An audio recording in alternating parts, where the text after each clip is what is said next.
Sustainable Innovation Forum Spotlight. Adnan Javed is with us, accelerating climate innovation for a more sustainable world. He's General Manager, Middle East and Africa, Commercial HVAC EMEA, Trane Technologies. Big round of applause for Adnan. Thanks for joining us. Thank you for having me. Yeah, good to see you, good to see you. So, how do we break, Adnan, these existing traditions that we see when it comes to heating and cooling of buildings? I think a good starting point is understanding the problem, right? So if you think about it, we have been talking about global carbon emissions. Now, any building is normally 50 to 70% of the emissions are created by the HVAC systems. And then if you think about the impact of the building on a global level, there is a 15% emissions are produced by the buildings, and then another 10% from the transportation solutions, right? So that's a good starting point to sort of understand why it is so important, because HVAC systems and transportation systems has a big impact on the overall global emissions, carbon emissions. Now, the second part of going back to your question, right, on the tradition, I think the answer is in the question. Yeah. So normally when we talk about traditions, we have family traditions, we have cultural traditions, we have country traditions, right? And we have been taught to sort of hold on to the tradition. Now, but when it comes down to having new technologies which are available now, we need to be able to understand and educate everyone, like there is technology available which can help us sort of break these traditions, but then you have to act now, right? And that's an important part of it. I'll give you an example. Like, yeah, please do. If you look at this building, the room we are in, right? So this room is... You can hear the air conditioning. You can hear the air conditioning. Suddenly came on, didn't it? It's quite loud. When you're in a room and you start thinking, interesting, you know. There is AC. Now, one thing I always mention is like a lot of time people think like we are cooling down the room, right? But what we essentially do is we are taking the heat from the room and throwing it in the atmosphere. So the cold air that you receive, it's a medium of taking the heat outside the building. Yeah. But the question you have to ask yourself, what do you do with that heat? Yes. So right now that heat gets just thrown away in the atmosphere. Now the hotel very close to here, everyone is taking hot showers, there is laundry. So then there you have a boiler system that is sort of producing hot water. So you have a room where you're producing cold air, rejecting the heat in the atmosphere, and the other side you have a boiler. So what we stand for is to combining these heating and cooling systems in one and break the silos, right? And that's one of the tradition which is there today, where we design these two systems separate from each other, and there are huge efficiency gains if you start designing and building these systems as one, which what we call a thermal system. And efficiency gains are huge, right? Like normally 1 kilowatt of energy input on a heating system will give you 1 kilowatt of energy output. When you combine these systems together, then that 1 kilowatt of input becomes 4 times. So what we call a 400% total efficiency gain. Do you spend all your time in Dubai just like going into rooms and thinking, I can change this, and sort of go up to the person in charge and say, by the way, I know it's a bit silly, but it seems like a logical, sensible, environmentally friendly thing to do.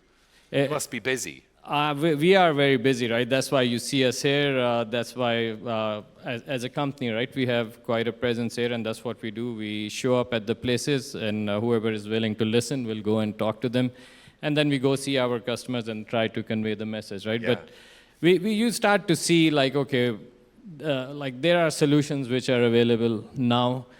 And a lot of time, another part of the tradition is you always expect the solution to be very complicated. But it's not. Sometimes it's so simple that it surprises us, right? People who are close to this industry. For us, it's like so given that we should do this. Yeah, obviously, because you're in it. Can you give us some more examples? We love real-world examples, specifically in the Middle East. Can you share some real-world examples of the work you're doing, the execution of strategies you've been implementing in the Middle East?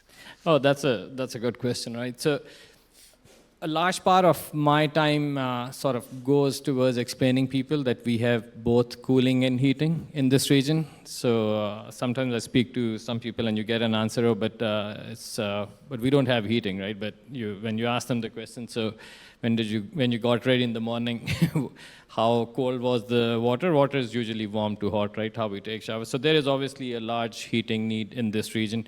So one of the example I can give you, there is a hotel building not more than 5 minutes from where we are. Okay.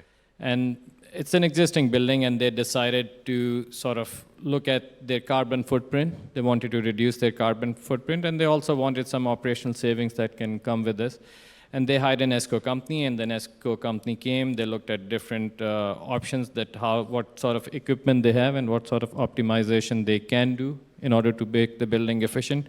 And that ESCO company happened to be talking to us, right? And so then we told them, okay, why don't you think about repurposing the waste heat into the system and sort of get like free heating in a way.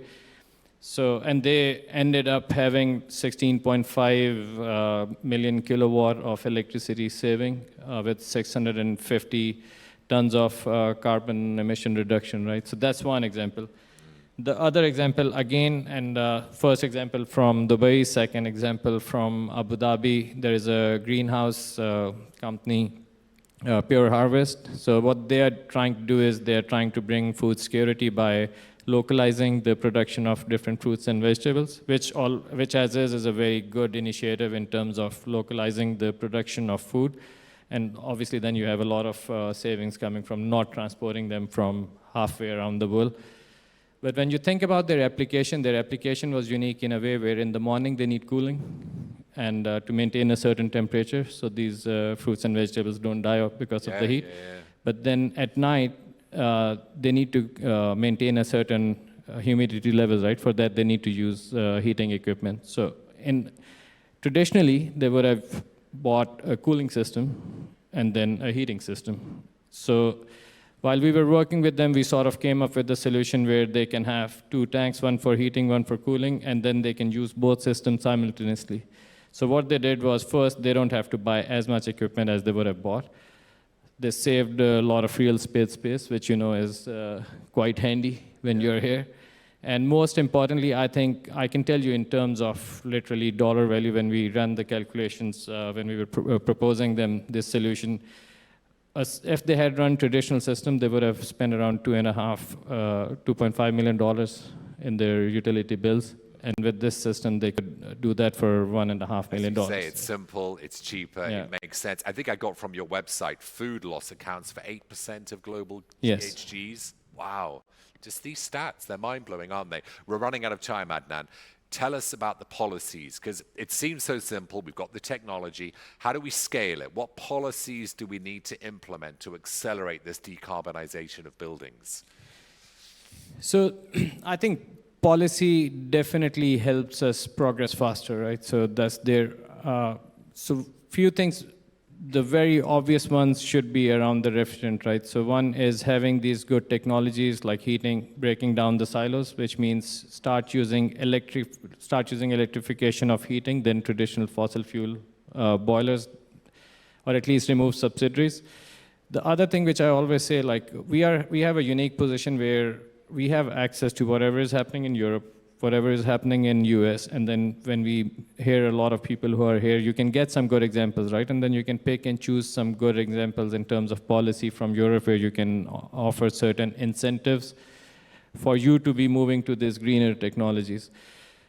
And at the end of the day, I think we should also sort of not wait for a big policy change. I think, as I said, right, the solutions are so simple. You can just do it for your own sustainability ambitions and economic benefits that can come with it. Policy often catches up with solutions, doesn't it? Exactly. What's on the wish list? We're here in Dubai. We're at COP28. What's the wish list? Wave the Mark Barton magic wand. So I think just converting one by one these buildings to solutions which sort of make sense from an engineering standpoint, right?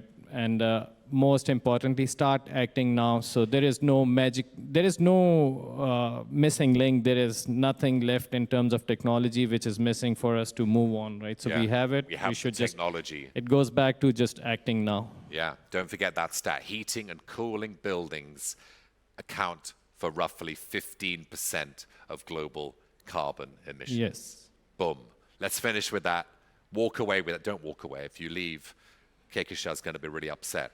Big round of applause for Adnan. Fantastic chat there. Fireside chat. As I promised, she's back. Kehkashan is back to the stage. We're discussing financing climate action in the Global South. Round of applause.